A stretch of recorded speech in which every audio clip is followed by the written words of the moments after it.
when you consider the fact that the universe contains billions and billions of galaxies, each one of which comprises literally over hundreds and hundreds of stars.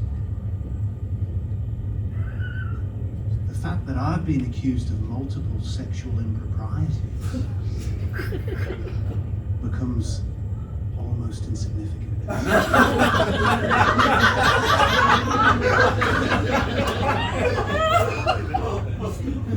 Poppet. Hey guys. It's good to be on the electric cucumber. Feeling ready to drop some creams, drop some fatties. I'm talking about jokes. It's good to be on stage again so soon, actually. I just got done giving a big TED talk. Little Ted and Jemima were also present.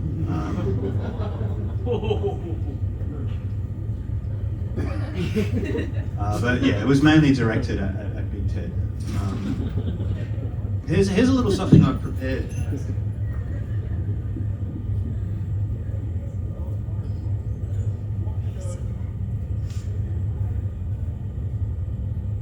Do you ever wonder if Sherlock sometimes lies awake at night worrying if maybe he's offended Robin?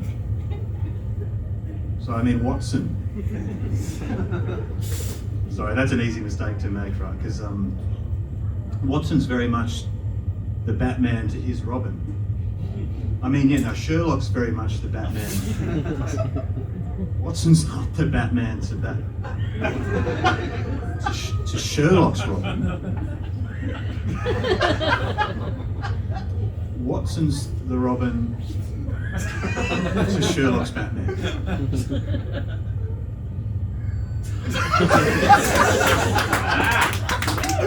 Watson's the Robin.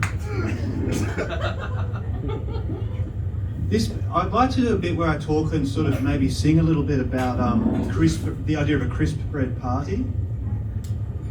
Crisp bread party, having a bit of crisp bread every night. So that's like the theme song to the bit. And you might be wondering, so it's a it's like a 2-line theme song, but the second line, so there is an issue. The first line is crisp bread party, but then the second line is having a bit of crisp bread every night. It sort of undermines, like, you don't really have a party every night, so there's an issue there, but that is how the song goes. So, what am I going to do, change it? Do you have any idea what that would involve?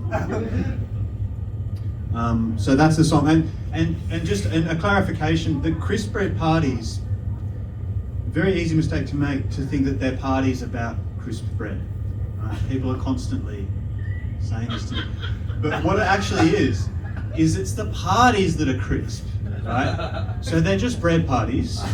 They're just bread parties, but if all goes well, they're pretty crisp.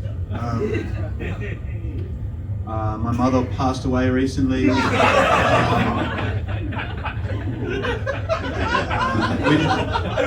We just had a very simple bread party. It's what she would have wanted.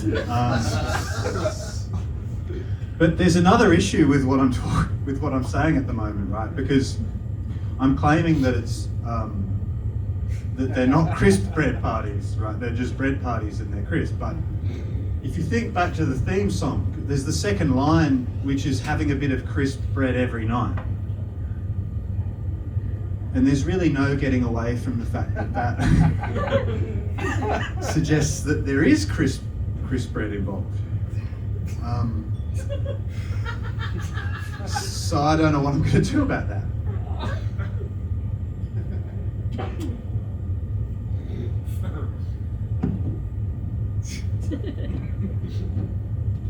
Well, Black Betty, Bam a Lamb, the name's Pamela.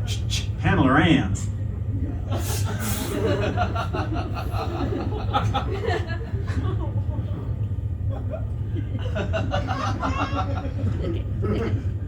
There's Pamela Ann. I'll give you a tip, guys. If ever you want to cook roast pork, right? You're cooking roast pork and you want to have the crackling. It's one of the nicest parts of the dish, but it's quite fiddly. It's hard to get right. If ever you want to have the crackling but avoid all of that risk, what you can do is you just use cornflakes or Weet-Bix instead. So it's very crunchy. It's just as crunchy, just as nice, and the absolute kicker is that it's completely odorless.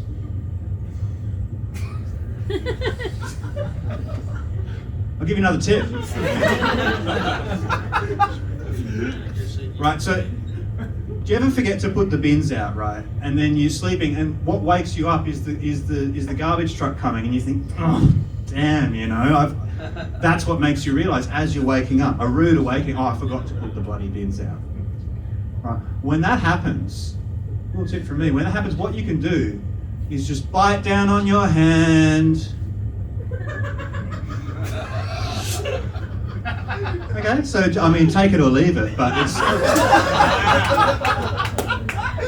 If you listen to me, you can have a completely odorless meal and bite down on your hand.